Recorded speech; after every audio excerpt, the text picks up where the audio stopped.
Turn now to our Caroline Vandergriff, who's live in Dallas. Caroline, we know that there are 8 young girls who lost their lives, here as a result of the floods, but their families, several of them were involved in a church. And I know you spent some time today figuring out how that church is helping everyone try to get through this. Nicole, when you drive around the neighborhood surrounding the church, you see hundreds of these green ribbons tied to trees. It's a visible sign of the immense grief this entire community is feeling.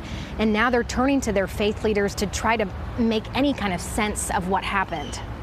This is when a church matters most. Rector Christopher Garata says his congregation has been hurting since they learned of the magnitude of the flooding in central Texas. We did begin to hear from a number of our parishioners about families whose children were missing, one of those families being members of this church. 9-year-old Lila Bonner was one of 6 children from Dallas who were killed when floodwaters hit Camp Mystic, a Christian summer camp.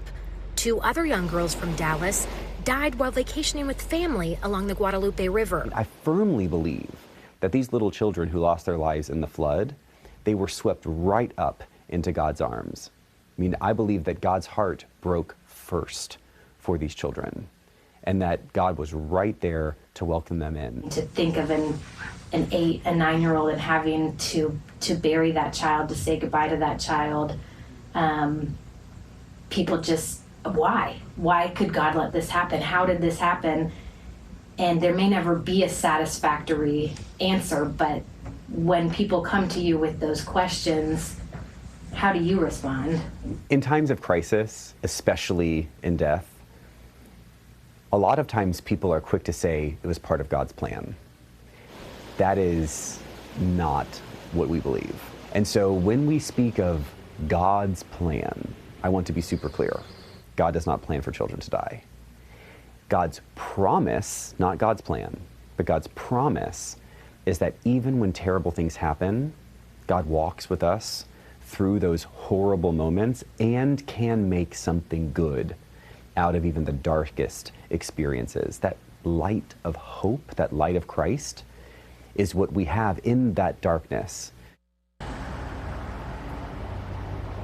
The rector told me his goal is to validate the pain that people are feeling here, but to also point them towards hope and healing.